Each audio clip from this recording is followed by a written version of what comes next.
Maybe I should have just gone for OnlyFans. I'm kidding. What's up everyone?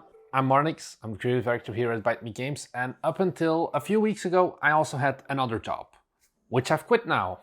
Not the best decision in my opinion, but I did it anyway, and in this video I just want to talk to you a bit more about what has been going on in my life, why I quit my very high paying job to pursue just making video games full time, and also maybe tell you a bit more about the rationale to why I did it and some ideas of, if you're considering it as well, what you should keep in mind. So stick around. So I just quit my job, and I'll give you a bit more of an insight into what it was, and because this thumbnail probably and the title whatever is maybe a bit dramatic, but I was actually making 100,000 euros every year through my job, which was as a, well, the title is so weird. It's like technical solution specialist, but basically I was in sales at Cisco, one of the biggest computer and network and infrastructure companies in the world. And let me go back just a little bit to give you some context. I graduated 3 years ago with a bachelor's in computer science, specializing in networking and infrastructure. And then I went on to go to Cisco, where I thought I went into an engineering position. But then over the past 3 years, my job kept switching more and more to more of a sales position. And I like being on camera, I like talking to people. Well, I like it now, but I am not meant for sales. I'm a technical person at heart. So if then suddenly I have to plan meetings and talk to customers, go for drinks with them and go to parties in order to sell them some new product, that's not me. And I wasn't really happy at my job anymore. And then on the other hand, so you had me not being super happy anymore. And then on the other hand, this has been picking up a lot of steam lately. And very lately, thanks everyone, we got 1,000 subscribers as well, which has happened faster than I actually could have imagined and hoped for. So thanks again for that recent, influx in subscribers. If you're new here, thanks a lot. You're really helping us out. And if you've been watching us from the beginning, maybe you are watching this after visiting us at one of our conventions. Also, thank you for still sticking around. But as I was saying, we're picking up more and more steam with this YouTube channel, and also we're approaching the release of our upcoming game, Forge Industry. This actually will be happening the 30th of June, so you can mark that in your calendars, I guess. We have been working a lot on that one in the background as well, and the next video on this channel will also actually be the release trailer of our game Forge Industry, so you can get a bit more excited about everything. So you followed it in the devlogs maybe, but now was the full trailer. And then we'll also be available on Steam Next Fest soon, which happens in June, where you can play a free demo of the game.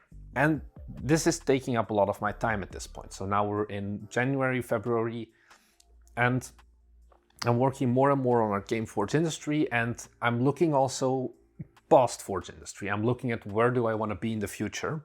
And I start to realize that I don't want to be at Cisco anymore. I want to make games, because it's like, it wasn't really my dream maybe, or it's like I've had it as a period when I was younger to be a dream game dev. I think at some point I did also consider going to game dev school, although it was quite far away, so I just ended up doing just regular computer science because that also just pays better. But now I was like, I've got this very well-paying job, I have a bunch of savings, I don't have that many things that are tying me down, so to say. I'm still very young, I'm 22. So I was like, you know what, Mom, Dad, I love you, but I'm gonna quit my job and I'm gonna figure things out, I guess is the best way I can describe the situation I'm in right now. And that basically brings me to today. Where am I standing right now and what are my plans for the future? So I am now 100% working for Bite Me Games. My last day at Cisco was the 31st of March, after which I basically got on a plane together with the rest of the Bite Me Games team and we flew to Japan, where we had our planned vacation. This was planned way before I even considered quitting my job, or anyone really thought Bite Me Games was gonna be a big success. So we had our tourist vacation. And then yesterday, the team, they flew back to Belgium. Well, Jamie, Thomas, and William did this, because I actually got on another plane. I flew from Tokyo to Osaka, which is where I'm gonna be staying for the next 2 months. So hey, if you're here, come and say hi, I guess, or reach out, whatever. And my goal here is not to be a tourist anymore. My goal is just to work from here, program our game, make these videos, stuff like that. And just, yeah, I don't know. I was thinking like, hey, I can work from anywhere because I am kind of my own boss, #growboss. So why not just extend my stay here? It was cheaper to rebook the flight for like 2 months later to go back to Belgium and just see maybe what I can do here. It's also a bit of, you know, the dream, game developer in Japan. Of course, I'm not being paid right now, but maybe we'll figure that out at some point. Now, you're probably also considering, should you quit your job and pursue making games? Because that's our dream usually, especially for the guys probably like you who are watching this channel. You want to make games full-time as well, because why not? It's fun. And I think that the answer is no. I think what I did is not a good move, and you shouldn't just do it as well. Sounds very weird, but I am relatively convinced, I'm actually quite convinced that I should not have quit my job. There was just, if you look at it objectively, I was making too much money compared to how much I was working, that I should have just suffered through it and kept on banking and banking. But there's only so long you can really do that, and in my case it was time. But if you're only just now like being like, I don't like this job, should I just sell my house or quit my job and start a game dev company? I wouldn't do it. Not unless you have a product that is planned for release very soon at least. That's what we have with Forge Industry, which we'll be releasing in about 2 months from now, from when I record this, as well as with this YouTube channel also picking up more steam. So there is some plan. It's not really that we have set numbers of there is an income, but I can see into the future and I do expect this to be a success. If you haven't really released a game though, however, don't quit now to start working fresh, because probably you won't have the financial situation. I was very lucky to be able to afford basically this stint of just, I don't know, telling my parents that I'm flying across the world and gonna be making games. I still don't know if they understand what I'm doing here really. But I would suggest that you would instead first look at, okay, what am I working on right now and how far am I from it being released? And it doesn't even really need to be a game. What I mean by that is maybe you're just like a modeler or you make models in your free time. Look at making something you can sell. So whether that would be assets, which is also something that we've been discussing internally. We're not really planning on doing that yet, but for example, if you're a very good programmer, but you're missing the rest of the team basically to actually make a game, look into making code assets basically. So what we have, for example, that originally sparked this idea for us is we have a localization system in our game, which is basically the way we do our translations. And I don't know the full technical details, but this is what Thomas and the rest of the team, the programmer guys, told me, is that it's pretty good. And when I use it as a user, it's pretty good.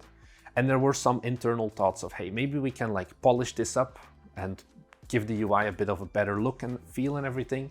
And then possibly put this on the asset store as well, apart from our game basically. So then other people could take our localization system, put it in their game, and then not have to worry about re-implementing it again, basically. Or you could do something like, if you're a modeler, you can start creating your own custom model packs and selling those. Because if you have a somewhat visual style that is cohesive throughout all your models, it's very easy to also package them up and put them on something like an asset store. And you won't make a ton of money with it, but what I think we need to look for here is first the start of making money. Once you get that snowball rolling, it gets easier, but it's getting to that point where you have the rolling snowball, like the little bit of snow that starts rolling.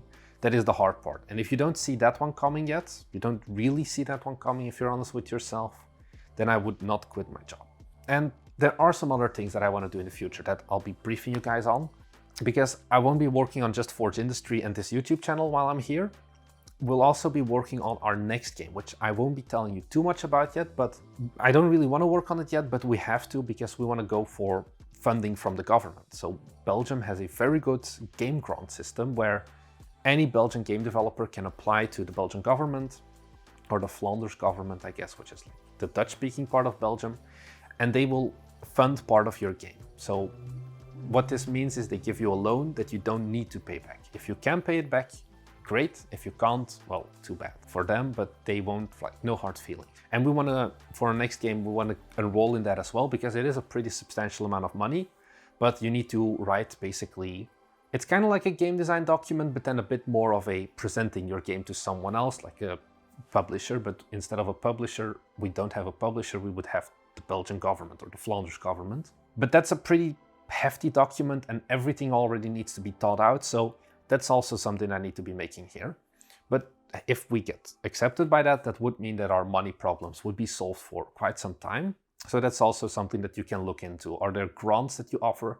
I know the EU has some of them as well. However, the EU grants right now, they're non-open and they're also not the easiest to work through, I feel.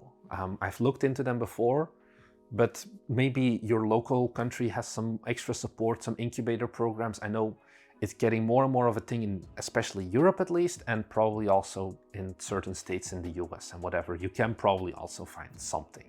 And then maybe one last update. What does this mean for YouTube? Well, I don't think that much is gonna change here.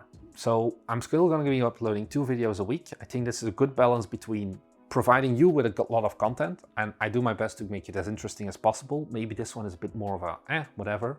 But I think that I can make some more like long-term things, or things that may take videos that may take a bit more time, because right now some of the videos I make, if I'm being honest, they take me like an hour to like script and record, and then maybe another 2 hours to edit, and that's it, and that's great. But sometimes I do feel a bit bad when I upload like 5 videos in a row. They're all like 7 things you should do, or 5 mistakes game developers make. I also want to make some more thought through content, and maybe also a bit more sometimes entertaining almost. So I'm gonna be experimenting around with that. And then the third thing I want to mention with the YouTube is I was actually recording at the Cisco office all of our original videos, because I didn't really have a good set. So what we would do is every Saturday or Sunday that we had a video to record, we would drive to the Cisco office, we would sneak in, well, not sneak in, I had a badge, and we would record some videos because there was nobody there anyway. I don't have that set anymore, of course, so for now it's gonna be my couch. And also, if you've seen the previous videos I've recorded while we're here in Japan, I also make videos whilst I'm walking around Japan basically. And just if I have something quick that I can talk about that's on my mind, I can record it like this. Now, this video is maybe a bit more serious almost, so I figured, hey, I'll sit down for you guys. So I don't know what exactly this video is. It's just me sharing an update basically, because once again, I have run through my backlog of videos and I had one day to make a video. So it became this video. I think what I want to know from you guys, if you can leave a comment and I'll make a good comment about it as well, then respond is, have you considered going full-time with your indie game? Or maybe you are full-time, and that's even better, but have you shifted from full-time job to going full-time indie? And did you notice anything in there?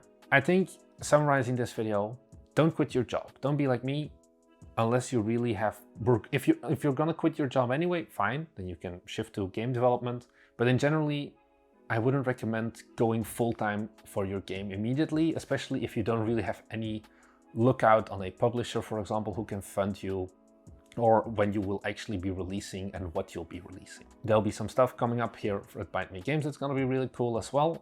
So if you're new here, well, I just gave you an update. We give 2 videos every week about game development related concepts. So if there's something that interests you, be sure to subscribe and leave us a like, as it really helps us out, and you get this content twice a week. You can wishlist our game for its industry. Already told you about that maybe earlier. And apart from that, I don't really have much more to add for this video. So I'll see you guys in the next one. Bye.